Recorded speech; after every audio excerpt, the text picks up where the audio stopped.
Now to the latest White House shakeup. President Trump replacing Veteran Affairs Secretary David Shulkin with his White House physician. This is the 8th high-profile departure in just the last month. Our chief global affairs correspondent, Martha Raddatz, has more. She's there in Washington for us. Good morning, Martha.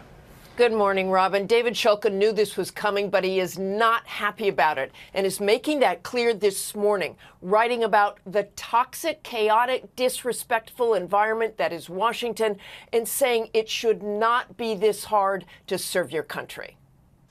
After weeks of speculation, President Trump announcing the ouster of his Veterans Affairs Secretary and naming his successor in a tweet. But unlike other fired members of the administration, David Shulkin is not going quietly. Writing in an op-ed this morning, the department has become entangled in a brutal power struggle, with some political appointees choosing to promote their agendas instead of what's best for veterans. Shulkin was a rare Obama administration holdover, and his confirmation sailed through the Senate with a unanimous 100-0 vote. The president himself last year praising Shulkin for his work improving the VA. I also want to express our appreciation for Secretary Shulkin, who is implementing the dramatic reform throughout the VA. Right, David?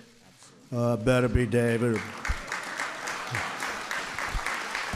We will never use those words on you, that's for sure. But the president grew increasingly unhappy with Shulkin. Mr. Secretary, any concerns about your job? In particular, the negative attention Shulkin attracted over a scathing Inspector General report focusing on a work trip to Europe, taking along his wife and spending days sightseeing, including accepting tickets to the Wimbledon women's tennis final, costing taxpayers $122,000. I do regret the decisions that have been made that have taken the focus off of that important work. But in that op-ed this morning, Shulkin writing, "I have been falsely accused of things by people who wanted me out of the way." The man the president has nominated to replace him, Rear Admiral Ronny Jackson, the White House doctor who recently gave the president a glowing bill of health. I told the president that if he had a healthier diet over the last 20 years, he might live to be 200 years old. He has incredibly good genes, and it's just the way God made him.